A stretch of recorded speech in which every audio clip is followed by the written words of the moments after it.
churches that were almost similar churches around where he lived in. So, and of course, you know a little bit about church history. You might know more that more than here. So there were all these little bitty towns, and all they do is say that there's a massacre. There's a So most of the churches there were built by primarily Lutheran churches, and all these little small towns were basically all connected and literally around a mile apart. Like I said, not in country, wasn't in places, and they were pretty much all majority say Lutheran, with the exception of some evangelical Lutheran churches in America. And a lot of things started coming back as later as territory because World War IV and Fredericksburg, which was as well. And I remember the church was built in Fredericksburg, Georgia, and then built out later in 1881 became so big on power, and most of the members went later. They formed some groups that were anyway, they were getting pretty on Baptist, and then later they got Unity, Hailstones, and Gospel Hall. But all these little Lutheran churches were just like the Lutheran church that I been at in Fredericksburg. Just literally right there in east side. And then walk there.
But so the difference. So what happened?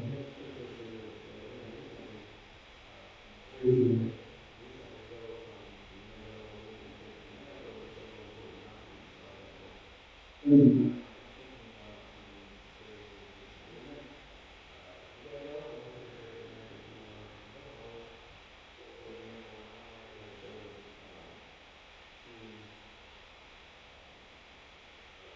Lutheran Church in America is more liberal, for example, not only are they sort of to ordain female appointed ministers, the majority says that no. In the answer to the Bible, the evangelical Lutheran Church says that it's still going to write about faith, but not necessarily science and history. Whereas they think it's about everything, including science and history. And so forth and so on. Like the evangelical Lutheran Church is more conceptual and agency, whereas the new church is not. Anyways, so they make the changes to allow, in the seedbed of what they call Lutheranism, because this is where they basically came established. This is the original Lutheran teachers that came to America in the early 1800s. So over 200 years through there. And then after the War, they decided not to be a Lutheran minister anymore because he was consistent with him. It's a little bit of a little bit into that. Tonight what we want to do, or what I decided to do, is just do a walk through Joshua, because we'll do two walks. We'll do just a walk through the chapters and hopefully focus on one of the themes and see how we can guide the person. And then actually do a devotional walk through where I'm going to choose key verses. Just like a devotional is like a key verse, what I'll do is I'll walk through a devotional, walk through those verses. Just ask to place it in context and not maybe show up like my devotions do. So it'll be based on each other. So the early words I found were Conquest and length. Next week will be more navigation, but this week will be more thematic. So if there's any passages that I want, actually I want to direct your attention on the handout to Romans chapter 15, verse 4, right at the top of the handout. A lot of people don't know the Old Testament, or Christians don't teach the Old Testament, but Romans 15:4 says, Paul says, for whatever was written in earlier times was written for our instruction. So this is basically like an encouragement of the scriptures, these sections in Joshua throughout the Old Testament, they're pictures, they're teaching us. The word for teacher could be also the word instruction. And most of the book of Joshua is taught teaching us certain principles to live in a Christian life. 1 Corinthians 10:11, I just want to read that. Paul also, at the conclusion of the section on the wanderings in the wilderness, says, now these things happened to them, that is to Israel, as an example,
and really coming out of really good situation. Praise the Lord. So, second Timothy, the second email to the way through, he wants to tell us everything the things that we do need to know. Everything is wrong. Everything is set up in a very right? And so it is with God's story of history, his plan. So Johnny come lately doesn't help so much. We need to see our place in the bigger picture. The time period in the book of Joshua is 1405 to 1365, approximately about a 40-year period. Of course, the 40 years before that was the wilderness wanderings, right? And that's right after they came out at the Exodus. So the Exodus is going to be around 1446 or so BC. So these things happened a long time ago, but the lessons are so relevant. I hope you noticed that. The lessons are timely, and yet the lessons happen in history about 3,400 years ago. So the Bible is always applicable. There are four main lessons. Number one is God's faithfulness to his promises. I haven't listed all the verses there, but what I did is I list several from the book of Joshua, and then I jumped to the New Testament to talk about the fact that God is faithful too. So what we're talking about here is the faithfulness of God to his covenant promises, the promise he made to Abraham, to Isaac, to Jacob.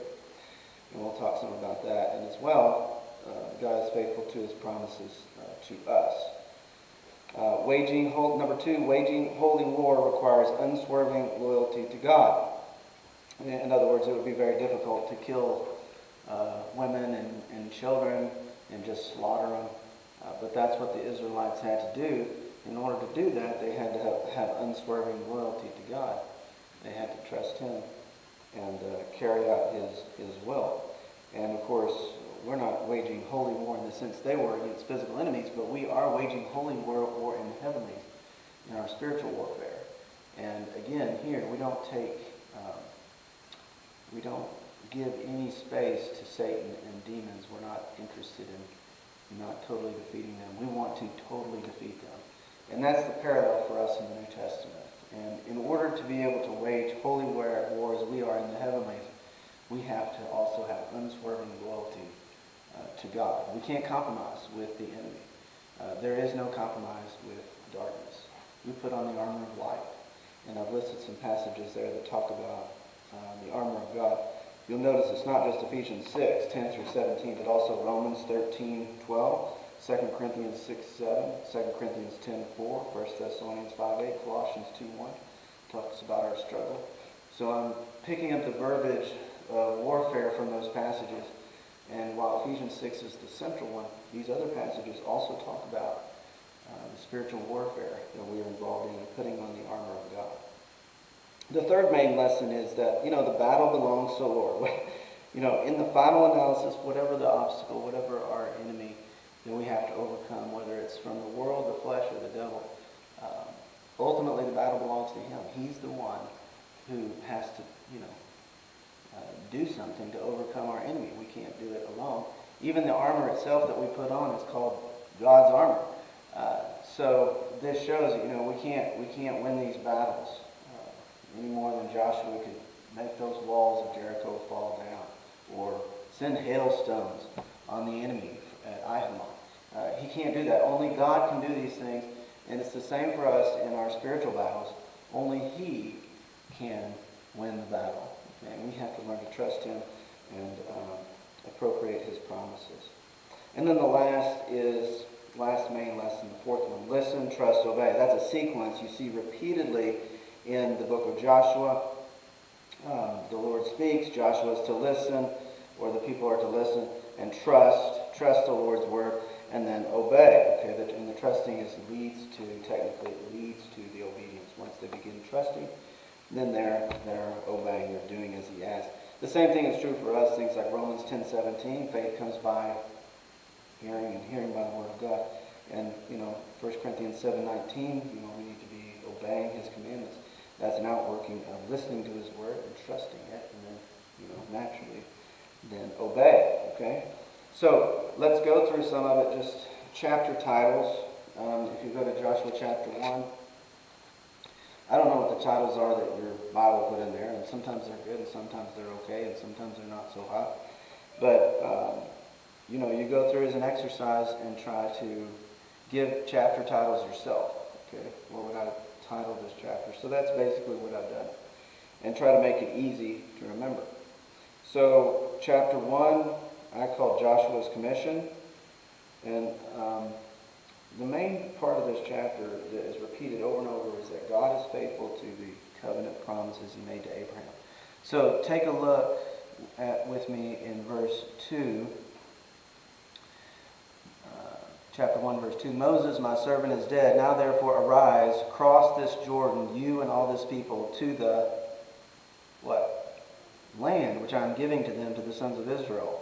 Well, where did God promise to give them the land originally? In the Abrahamic covenant, Genesis chapter 12, and chapter 13, and 15, 17, 19, 22, and so forth, then on to Isaac, and then in 25, and to Jacob in Genesis 30s. And so this whole book is developing out of God's promises in the covenant that he made to Abraham. Notice verse 3. Every place on which the sole of your foot treads, I have given it to you, just as I spoke to Moses. So, the land where you put your foot, that's yours. I've given it to you. Verse 4, he sketches the boundaries from the wilderness and this Lebanon, even as far as the great river, the river Euphrates, all the land of the Hittites, as far as the great sea toward the setting of the sun will be your territory. God is interested in real estate, and he's made a promise. And what's funny about this, or interesting about this, is you realize that this is 600 years after God originally made the promise to Abraham. 600 years. I mean, if we go back 600 years from now, we're in the 1400s, right? We say, what happened in the 1400s? That's so long ago. We don't, probably any of us, remember anything about the 1400s. And you know what? Neither did they. Many in these generations forgot. Remember, you've got the promises made to Abraham, then it's made to Isaac, then it's made to Jacob and the 12 sons of Israel. And then they go down to Egypt for how many years, approximately? 400 years. And they pretty much forgot the promises of God. But God didn't forget, because in chapter 4 of Exodus it says that he heard their groanings, and it says, and the Lord remembered his covenant with Abraham, Isaac, and Jacob. How prone are we to forget, just like they forgot the promises of God? We have so many promises, right? Cast your cares on him because he cares for you. How many times do we forget to do that and try to take it all on ourselves and handle it? How many times do we forget that God works all things together for good for those who love God, for those who've been called according to his purpose? It's so easy and it's natural for humans to forget, but here's the lesson. God never forgets. He never forgets. And here it is 600 years later in Israel's history. And what is he doing? He's on the move to fulfill his promises to Israel. So he's impressing upon Joshua these promises right here in chapter 1. You can read most of these verses. Verse 6, be strong and courageous, for you shall give this people possession of the land which I swore to their fathers to give them. God will never forget any of his promises, and he will make good on them all. So chapter 1 is heavy on the Abrahamic covenant, and the land is mentioned numerous times throughout the rest of the chapter. Verses 2 through 4 kind of summarize the book, because remember, the book basically divides into three. Oops, I don't want to do that.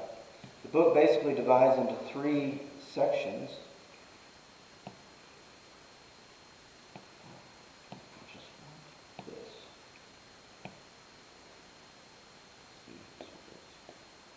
Why is that so big? I don't like that. What do you want? What did I do?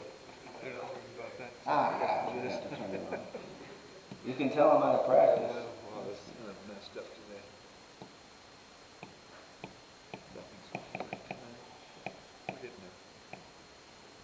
No, I don't want any of these things that's trying to make me choose.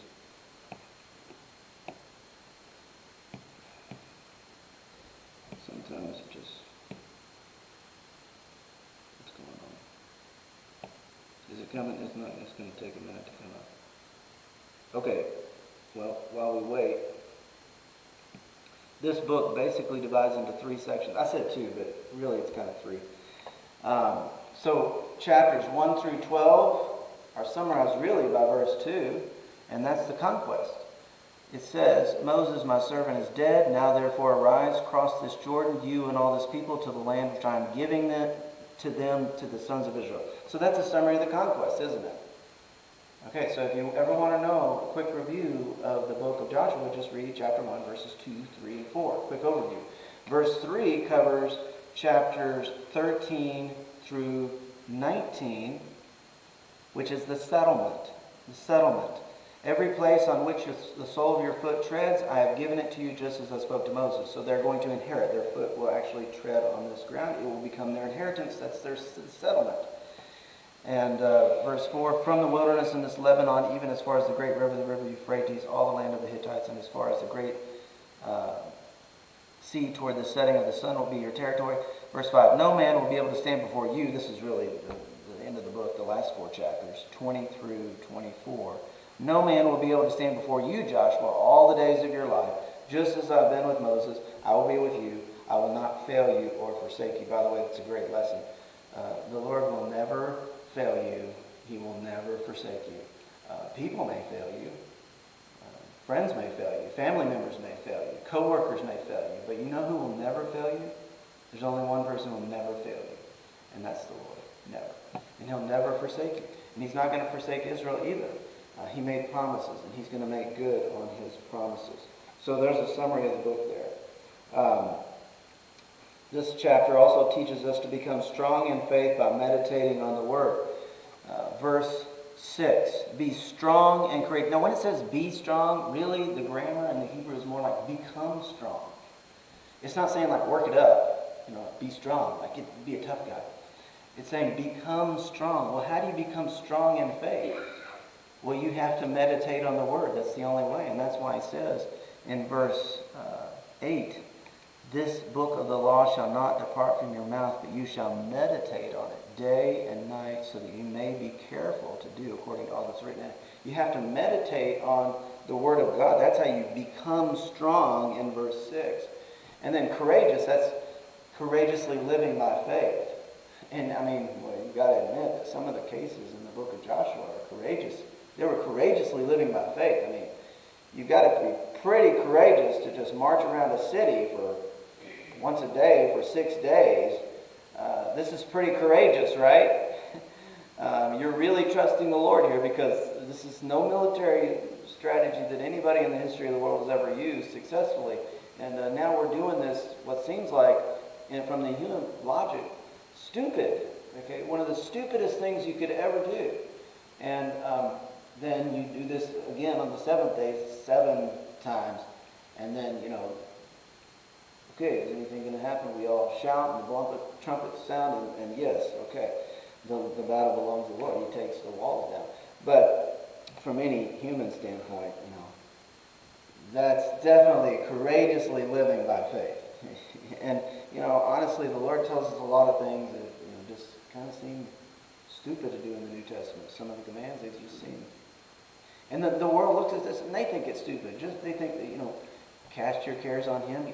The world thinks that's an idiotic thing to do.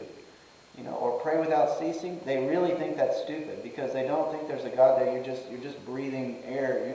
You're just, making the universe toxic or something. They really think this is totally just a stupid thing to do. And from the standpoint of just looking around, that may sound stupid. Pray all the time. What's that going to do? And that's why they think it's just a psychological crutch, and that we're just weak people. And we need to imagine that there's this Santa Claus God out there who actually listens to us. That's the way the world thinks. And I'm sure that's exactly what the people behind the walls of Jericho thought. These people are idiots. What are they doing walking around out there? What a dumb, strategy. But God does that so that when we win the battle, it's obvious who gets the glory. Okay, he gets the glory. And so it's to put attention on him. And that's why he tells them, sometimes things, and he tells us things to do that just seem like they they couldn't possibly work. But that's the whole point. So live courageously by faith and enjoy success. Help your brothers, chapter 1 as well, and follow your leader. Help your brothers because the 2.5 tribes, remember, they didn't want to go over the Jordan. They were like, well, we're happy over here on the east side. I mean, this is great pasture land. That's what we do. We raise flocks. So can we just stay over here? We fought. We've done what we wanted to do. And Moses said, no, you have to go over. And so they agreed that they would go and fight with your brothers. That's why I say it's about helping your brother. You know, the New Testament teaches this too, right? That, you know, your fellow brother or sister in Christ may need you to come alongside now and help them. We don't just abandon them. And that lesson's not new for the New Testament. See, that's an Old Testament truth that you learn with the 2.5 tribes who were basically finally agreed, yes, we will go and help our brothers. Because you couldn't have it where, well, every time somebody's happy about conquering a region, a tribe or two says, okay, we're done. You know, they never would have conquered the land, you know. So helping your brothers, and the same thing is true for us. We can't conquer everything on our own. Sometimes we need our fellow brothers and sisters in Christ to come alongside us. And Paul does this in prayer. He comes along the Colossians in Colossians chapter 2, and he says, I'm struggling with you. And you're like, Paul, you're not even in Colossae. You're in another place in the Mediterranean world. How could you be struggling with them? Well, because he was struggling with them in prayer, in spiritual combat. And so he realized how important it was, and they were encouraged by the fact that he was engaging in the warfare with them, in the struggle. And so we all need one another to engage in the battle if we're going to be victorious. And of course, lastly, chapter 1, follow your leader. I mean, Joshua is the new guy in the block. Does this guy know anything? I mean, that's what everybody must have been thinking. I mean, Moses had a nice track record, but here's the new guy in the corporate office. Does this guy even know his A, B's, and C's? I mean, does he know his 1, 2, 3s? Does he know how to run the corporation, you know? And there's always a lot of doubt. There's a lot of naysayers, you know, when the new guy comes in. But, you know, they are going to follow their leader. They say, as the Lord has been with Moses, so he will be with you, Joshua, and we will follow you wherever you go. And the Lord begins then to affirm his choice of Joshua in front of the people, and they gain their confidence in the new leader. And so there's a lot of good leadership principles here. But that's chapter 1. Rahab's faith is chapter 2. I thought that's a good title. But you can come up with your own. Again, God is faithful to his Abrahamic covenants because part of the covenant is that he would bless those who blessed Israel. And what is Rahab doing by hiding the spies? She's blessing Israel, isn't she? And so what ends up happening? Well, she ends up getting blessed. Of course, she was a believer. She already believed in the one true God, and she was wanting to identify with Israel and Israel's God, just like Ruth. Remember in the book of Ruth? We'll study sometime. I've always said it before. Your God will be my God. Your people, my people. And that's what Rahab shows us. And I mean, she was a harlot. I mean, my goodness, if a harlot could be saved, I mean, I think anybody could be saved. And I think that's the whole argument. This lady ends up in the line of Christ, doesn't she? She's in the birth line of Christ. And she was a prostitute. And nobody is beyond God's reach. And she knew what God had done at the Red Sea. And she believed in the one true God of Israel. And she disconnected herself from the Canaanite people and connected herself to the one true God and hid the spies. I say that she chose the greater good. You know, there's a phrase that people use when elections come around and neither of the candidates are really, you know, let's say Christian candidates, and Christians will say, well, I'm going to choose the lesser of two evils. I'm going to go with the lesser of two evils. Well, if you choose the lesser of two evils, you still chose what? Evil. Which would mean that you're admitting that what you're doing is wrong, and then you need to confess that. Just the very statement, lesser of two evils, implies these things. But I don't hold to that. I hold to she, in this case, we choose the greater good. And the reason I say that this is the Bible's way of thinking about these topics is because of stories like Rahab. Because Rahab is never condemned for what she did. She lied to the soldiers who came asking about the two spies. Right? She lied. I mean, it's a blanket, flat lie. But she is never condemned for that. No. And she didn't need to confess that. Same thing was true with the midwives in Egypt who would not kill the baby boys on the birthing stool. They did not obey the authority. And God gave civil authority, and he tells us in several passages, like Romans 13, you obey your civil authority, right? You obey the human government.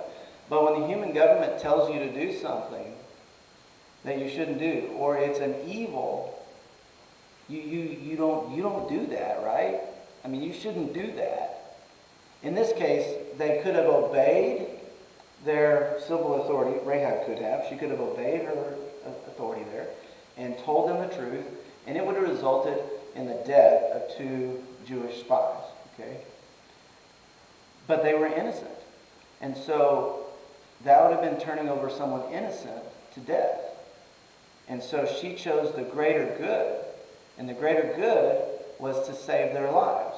Okay?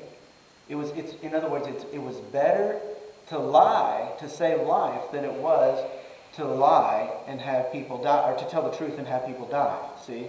And that's why we call this the greater good, not the lesser of two evils.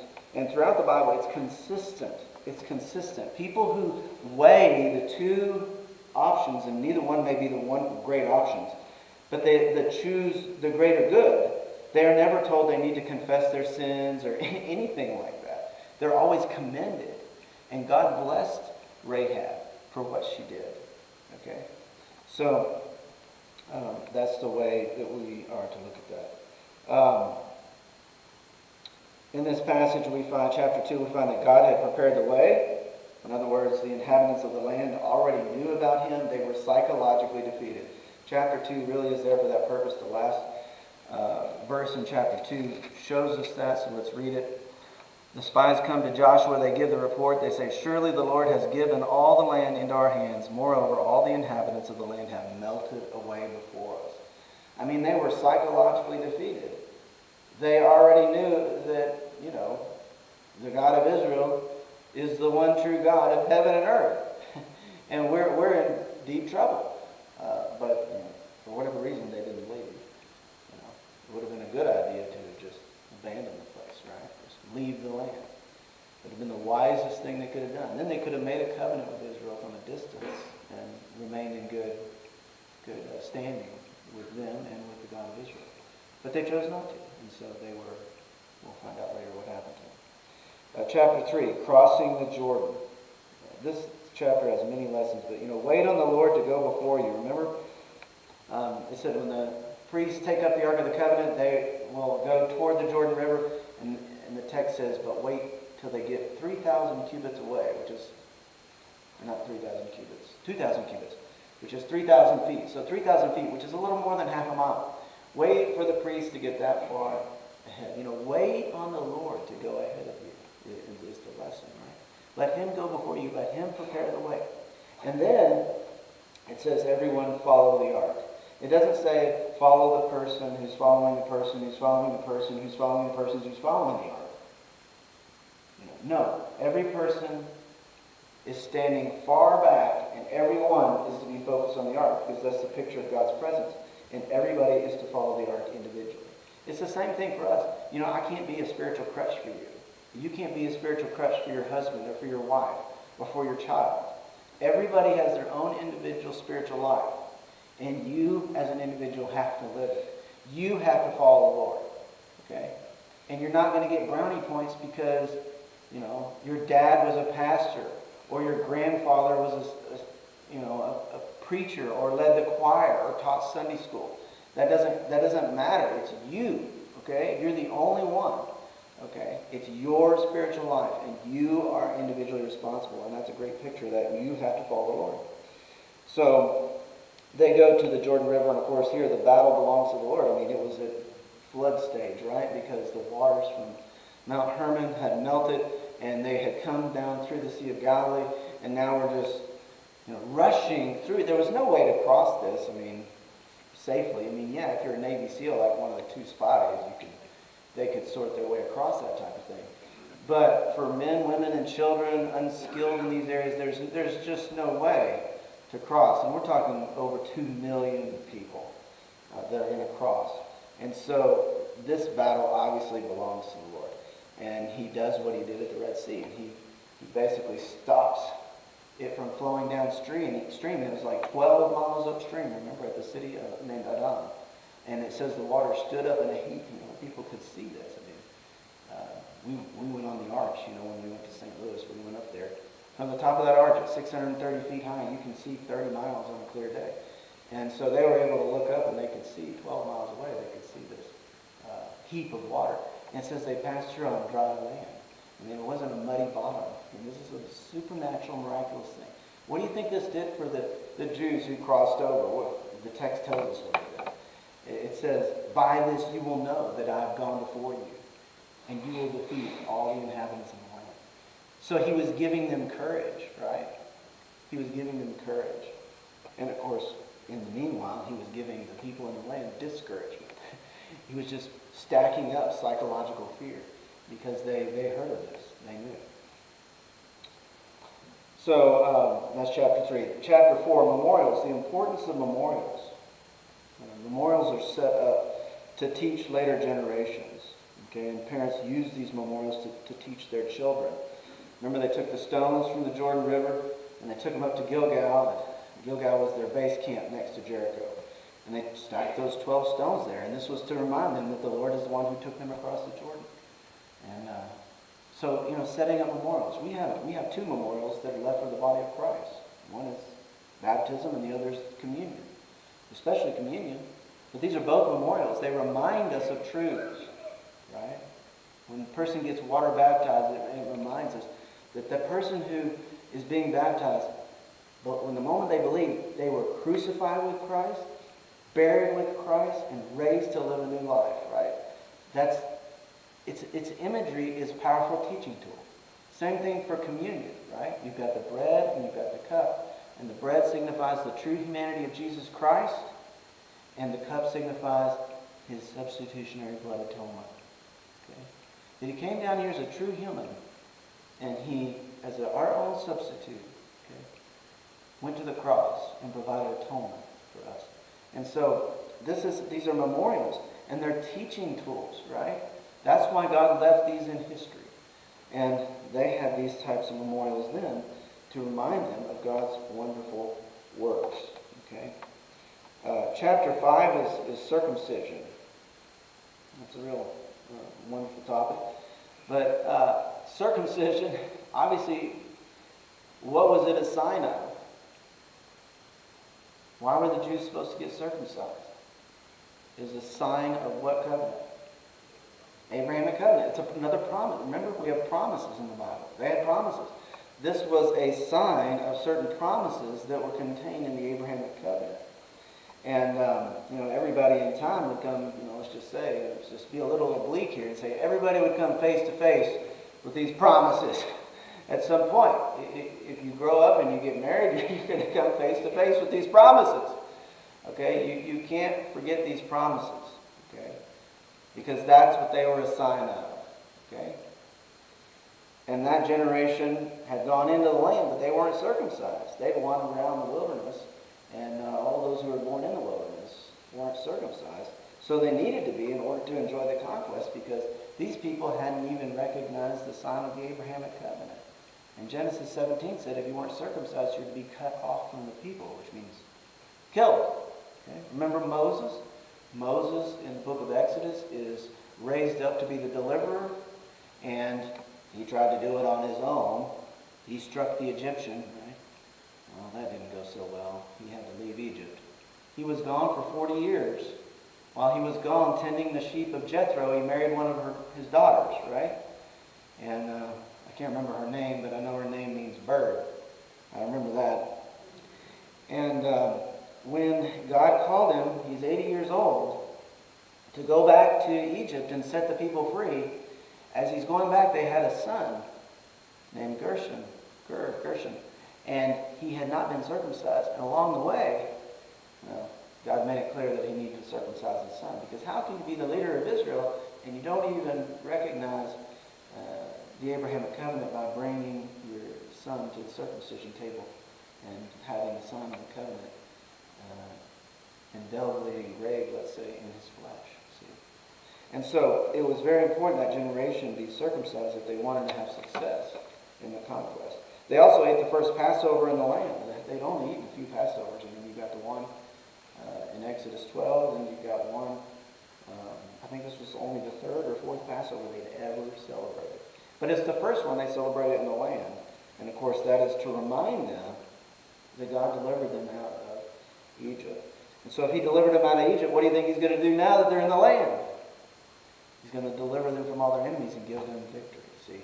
So these are all tools and teaching tools. And they also enjoyed the produce of the land, the first produce of the land. They'd been depending on the manna for 40 years, and they were glad to get something else to eat. But God was fulfilling the Abrahamic covenant. He's fulfilling promises. And at the end of the chapter, the strategy for conquering Jericho was given to Joshua by the pre-incarnate Christ. Because remember, he's standing there. Joshua's just standing there looking at the walls, wondering, how are we going to get over these walls or bring these walls down? And then someone shows up. He's got his sword drawn to the camp. That's not the normal. Usually have it sheathed. And so he says, are you for us or against us? The individual said, no, but I am the captain of the Lord's armies. And Joshua bowed down before him. He recognized, he knew that while he was the leader of Israel, commissioned, and in the same place Moses was, there was a higher command than him. And that was the pre-incarnate Christ, wasn't it? And he gave him the strategy.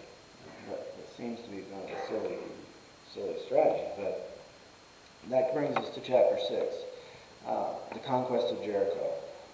Okay, that's where, sometimes again, God tells us to do something that seems really silly. We don't trust it because it's silly. Okay, that's not why. We trust him because of who he is, right?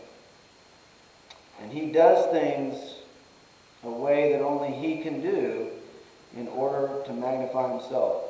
And of course, in this chapter, we learn that the battle belongs to the Lord. It was something only he could do, and he brought the walls of Jericho down, and they fell flat. It says in the Hebrew text, and every man ran straight ahead, meaning the walls fell flat, and then it formed a ramp, basically, and people could just run right up into the city. They didn't have to climb over anything, because the way the walls fell, it just made a ramp. It's remarkable. That's caught right there in the archaeology. You can read the journals about Brantwood. It's very, very interesting to see what is still there today. Okay, so it was holy war. Everything was to be destroyed. They were to show no compassion. I mean, even down to the animals, right? Everything was to be destroyed. The city was burned. But Rahab and her family were spared. And it says that she lived among Israel. Interesting, I noted it did not say the rest of the family lived among Israel. I just don't know. But it says she lived among Israel, and that's an observation I hadn't seen before. So the rest of the family, I don't know. I just can't say. Okay, but I can say about her, and she again became a part of the line of Christ. So that's holy war. By the way, only 3 cities in the book of Joshua are, just say, utterly destroyed in every sense of the term, meaning to the point of burning. And those cities are Jericho, Ai, and Makkedah. Okay. The other cities, remember, they'd go into the city and they'd slaughter everyone by the edge of the sword, but they would not destroy everything because those cities were being given to them to live in, with gardens they hadn't planted and so forth and so on. So that was part of their inheritance. So only 3 cities were everything was utterly destroyed. Jericho was the first of them. Then we see at chapter 7, defeat at Ai. Remember, and this is where we learn that Achan had kept some things under the ban. He was aching because he tried to steal all his gold. But his back was aching. But Joshua planned an attack on Ai. If you read the chapter, Joshua planned the attack. And it appeared like an easy city to defeat. They said, let's just send up 3,000 soldiers. We take this place. They were coming off a victory. We do this a lot too, right? We come off some great spiritual victory or whatever, and then we get overconfident in ourselves and our abilities. And then we stumble and fall, don't we? And that's what happened. And Joshua becomes dismayed. He's like, Lord, what are you not? You told us to come in here. Now you allow us to get defeated. And God said, hey, stop moaning.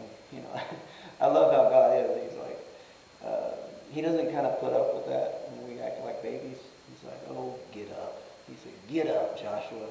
You know, the problem isn't with me. The problem is there's sin in the camp of Israel.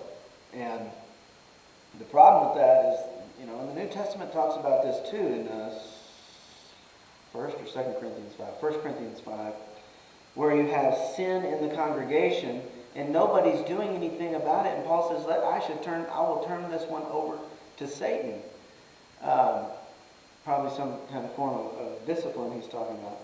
But, you know, you can't allow corruption to start in your congregation and to go unchecked because it will spread. Paul says it's like leaven. A little leaven leavens what? The whole lump.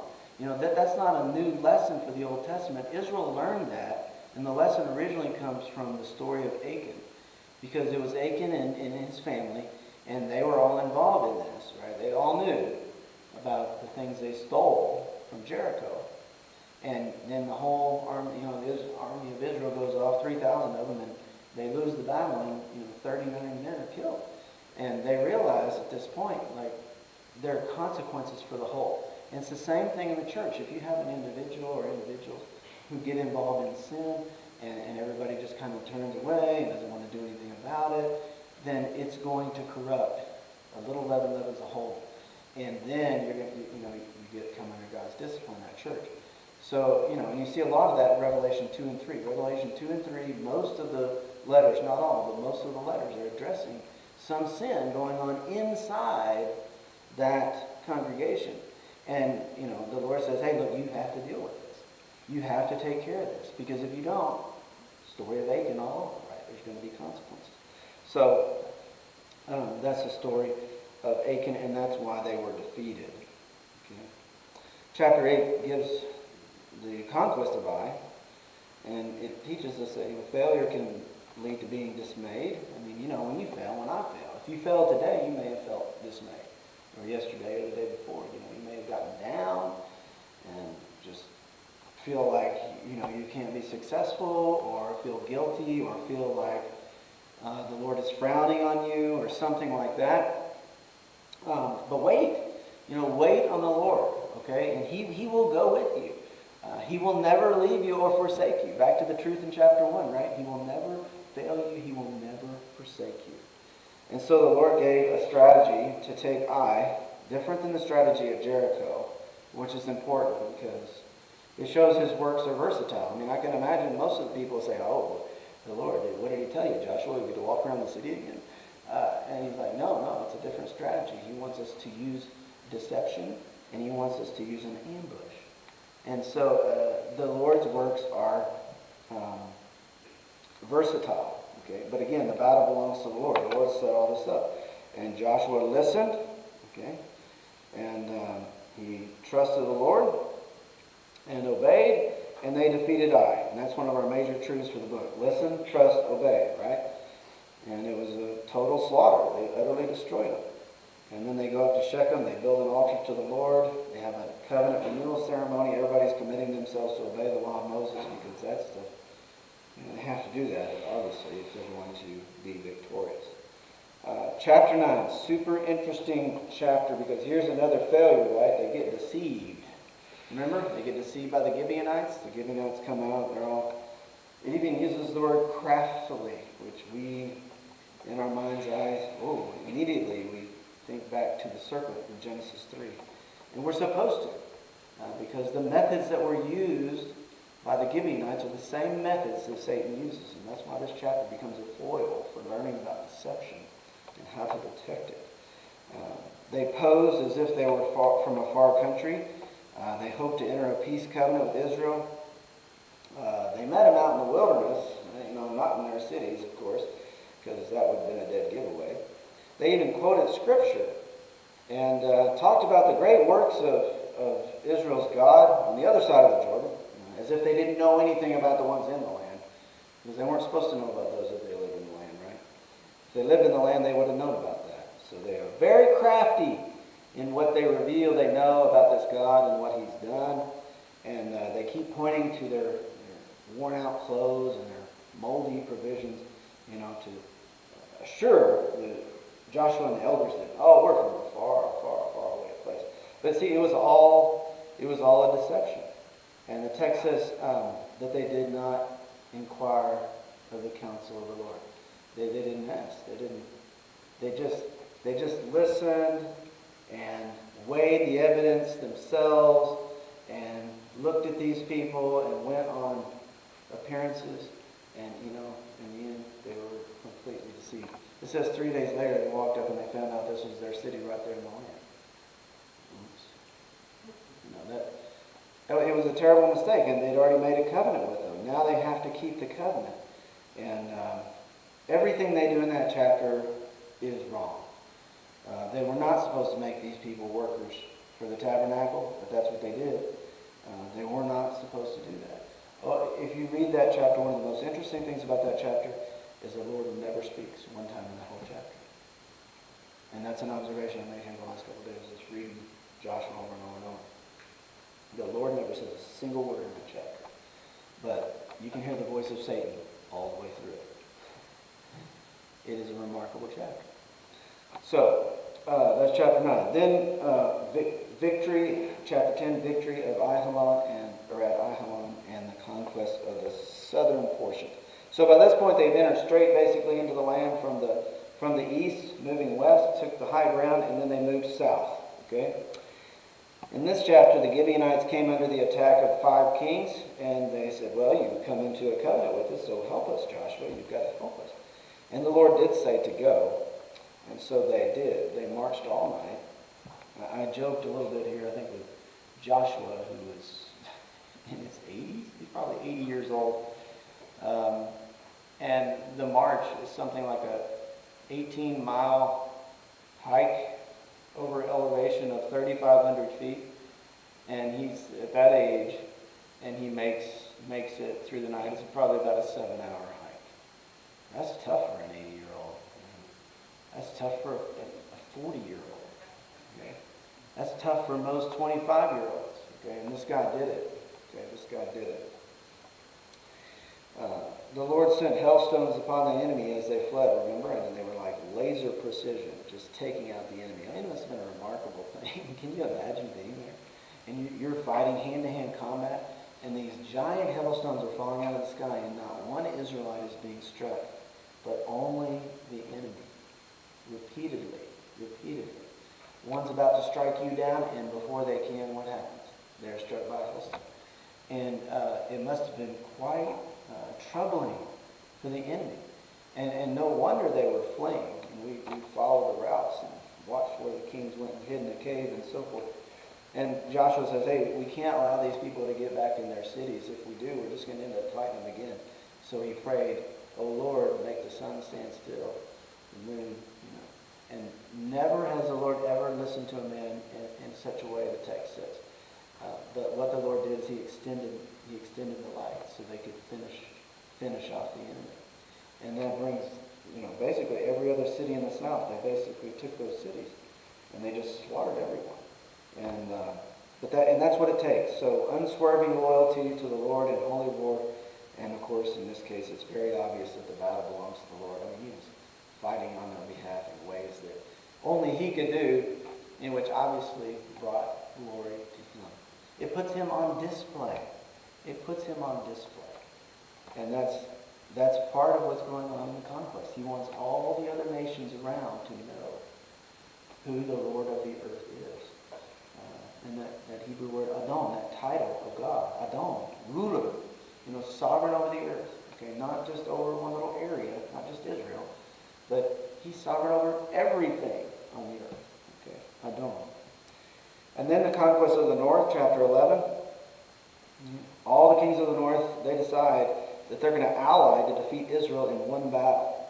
I found this so interesting because I think some of these tactics probably are used by Satan too. It's one thing to be under attack by, let's say, a demon.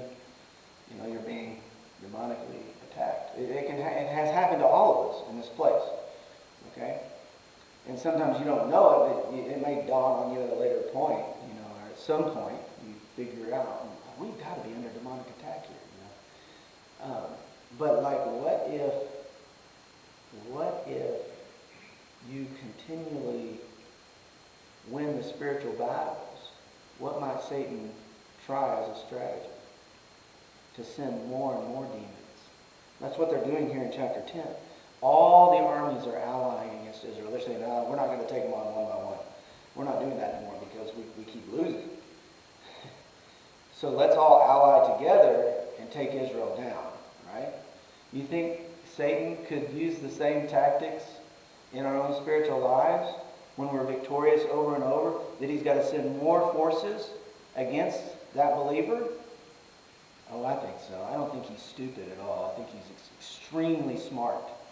And so don't be surprised if you win victory after victory that suddenly demonic forces come against you even stronger way. But hey, don't be surprised either that greater is he who is in you than he who is in the world. That's 1 John 4:4, right? And, the Bible keeps telling us this stuff, and it keeps giving us examples.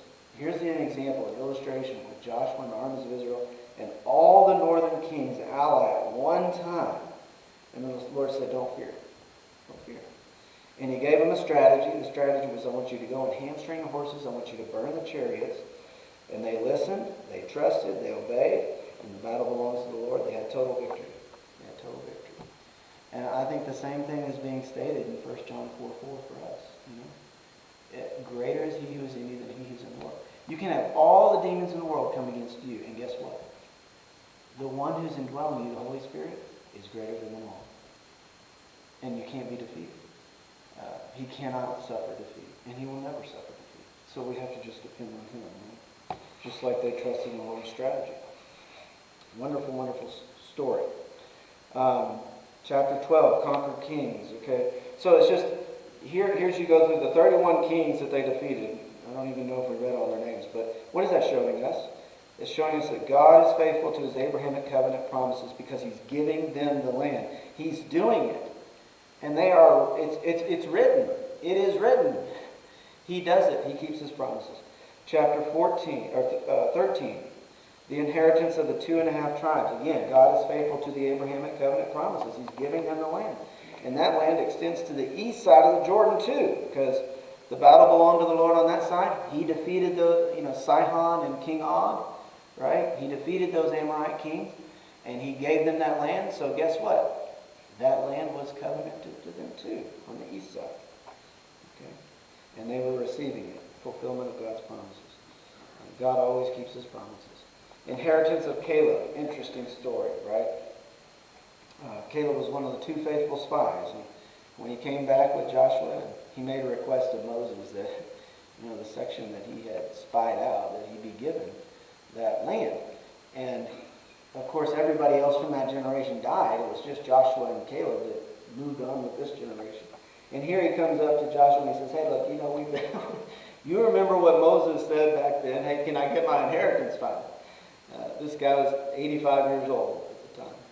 And so the story goes that, yeah, you can go get it. And he said, I want this section, and I know there's still Anakim in there, but he had the attitude that I'm going to go in there and I'm going to clean house. And he did. The next chapter says that he did. He went in there and he took him out. And so he followed the Lord fully, and it's interesting, he received his inheritance first. He received his inheritance first. It was part of the inheritance of the tribe of Judah that he received it first. Then the rest of the tribe of Judah, chapter 15, they get their inheritance. Every time you see this, chapter 15, 16, 17, 18, and 19, all those chapters, those are all showing that God is faithful to his covenant promises. And these are wonderful reminders to us that God is going to keep all of his promises he ever made to us. He will keep every last one of them. Okay? So don't forget. I think that's the hard part is we forget about it. We forget. We get bottled up in our circumstances, whatever's going on in our job, with our retirement, with whatever. And we forget And we have a problem, and we just start trying to fix it ourselves. And no, God has made promises. We need to claim the promises. And they were claiming the promises. They were enjoying the promises. The thing is, in all those chapters, though, you'll see at the end of most of them, it'll say something like, but the enemy Jebusite were still among them, or the Canaanite still lived among them, or the Canaanite persisted, and so forth. So they had defeated all the enemy militarily. I mean, there was nothing the enemy could really do to mount any resistance militarily. But they still persisted in the land. Okay? And they needed to be driven out by the tribes as they took their inheritance. So whenever the book of Joshua says that God had given them all the land that he promised and things like that, and he'd given them rest, it means that militarily they had conquered. It doesn't mean that everybody in the whole land was gone, and that's the fulfillment of the Abrahamic covenant, and we should never expect God to give them all the land in the future because he already did that. We're not to come to that conclusion. We're to come to this conclusion that up to that point, God had kept all of his promises. He had kept all his promises. I'll just comment at the very end of chapter 24, because we're running out of time. And we can polish off some of these things next time. But at the end of chapter 24, I just found it so interesting. I kept looking at it and wondering about this section because it describes Joshua's death and burial. And then it describes Joseph's bones being taken to Shechem and buried, as the sons of Israel had promised. And then it describes Eleazar the priest dying and being buried. And you think this is kind of it's kind of a downer. Everybody dies, sort of. But I think there's something going on here. It's not a downer at all. What it is, okay, when they died, let's ask a question. Did Joshua receive his inheritance? But let me ask a question. Did he receive it forever, or did he die? He died. He only received and enjoyed his inheritance temporarily, for a temporal period of time. Did Eleazar, the priest, in the city he inherited, did he receive that as an eternal possession, or was it just temporal? It was just temporal. Now, Joseph's bones got taken there and buried there, but did Joseph ever see his own inheritance in the land, and did he have it forever? No. In Genesis, he didn't have it forever. In Genesis 17:8 says the land will be theirs forever. So what is implied in the last section of the book when we see these people dying and being buried? What doctrine is implied? Resurrection. It is in those chapters. This is the same argument Jesus used in Matthew 22 when he was debating the Sadducees. And they came to him and they said, a man had this wife, and then she died and he married. She married his brother, and then he died and she married. And this happened 7 times. And they came to him and said, so whose wife will she be in heaven? And they think it's a stupid question, right? Like resurrection's a stupid doctrine. That's what they think. And of course he says, hey, in heaven they're neither married nor given in marriage, but they're like angels. There's no marriage in heaven. He says you're mistaken, right? And he quotes out of Exodus chapter 3, where it says, have you not read that Abraham died, okay, and he did not receive the promises? This implies, Jesus says, he must be resurrected. It's there. He made a covenant. Okay, so obviously Jesus says, you Sadducees, we know why you're sad, you see. It's because you don't understand the scriptures. Okay, you don't understand. And doctrines are implied. And that's what Jesus is showing us. That Abraham didn't receive the promises forever, so he has to be resurrected in order to do so. And it's the same thing at the end of Joshua. All 3 of these guys are recorded as dying. So they didn't have their inheritance forever. Therefore, they must be resurrected. So it's actually not a downer, is it? It's like a wonderful promise and reminder that what is coming is something wonderful. Something wonderful. So, okay, I hope you enjoyed the book. That's just like an overview, just kind of a walkthrough. And we had to skip a few things there at the end. But that's okay, it's all here for you to read. And next week, I'll pull verses and do devotional walkthrough. Okay? This is a book I think you can kind of put to memory. I mean, the chapters aren't that hard to keep up with. And obviously the stories are great, so put it to memory. Okay, do we have any prayer requests for tonight? In addition to the, I grabbed some on the back of the bulletin, so I have to catch up too. But are there any additional prayer requests we might want to make tonight? Yeah, Ellen?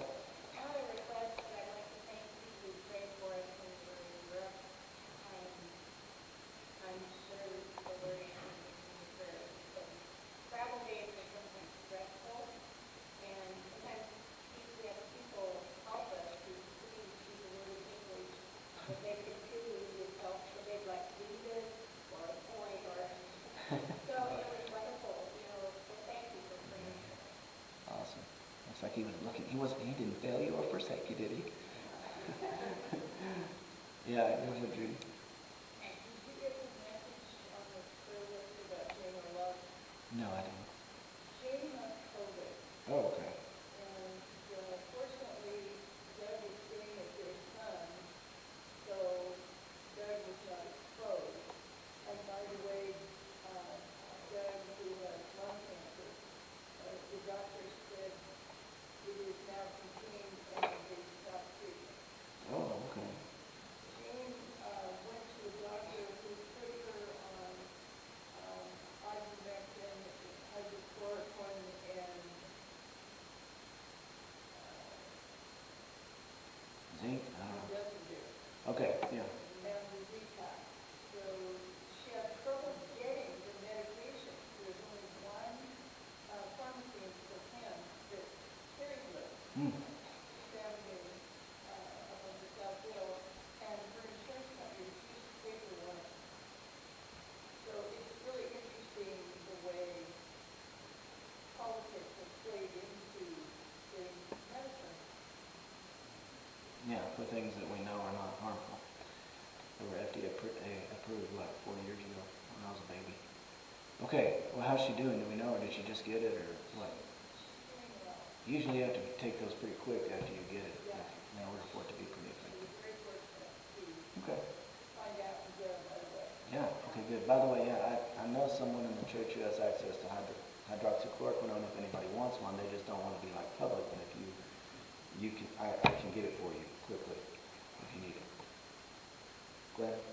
Yeah, you're up. Mark Fisher is starting to improve, but he hasn't beat through. Okay, so Mark Fisher had COVID too, and so he is improving, but hasn't really eaten. Okay. He went to the hospital by ambulance on Friday. His oxygen level was 44. They gave him about a 30% chance of surviving. But he's doing better now. He's got 95. Oh, wow. Okay, that's a big improvement.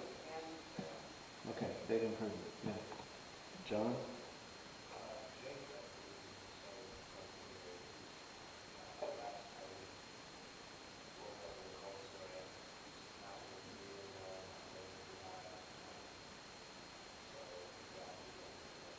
Okay, so Jacob, he's got a couple of boys and a girl. He's been coming here for a little bit. So anyway, he's sick. Maybe he has COVID. I don't know. Okay. So yeah, but we're praying for him. David. Well, good. Thanks to all the prayers for Don and for the family. Don is doing better. Hailstones is actually starting to PT tomorrow. Wanted to give thanks to those that have been going to make the food, the support for her.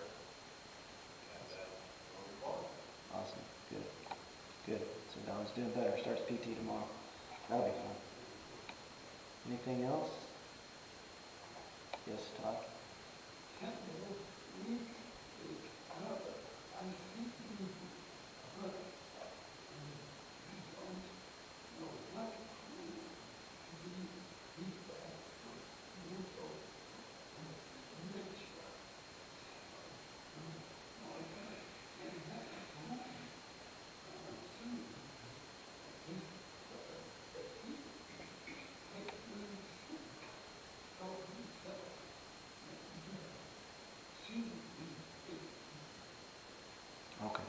So pray for Kimball because they don't know where to go with what's happening. He's got dementia, and pray for his wife, but he is home. Okay.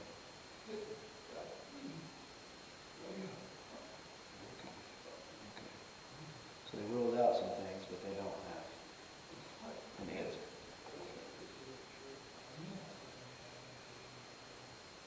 Okay. Thank you. All right. Anything else you want to take to the Lord? Okay. Then let's split up and take these things to the one.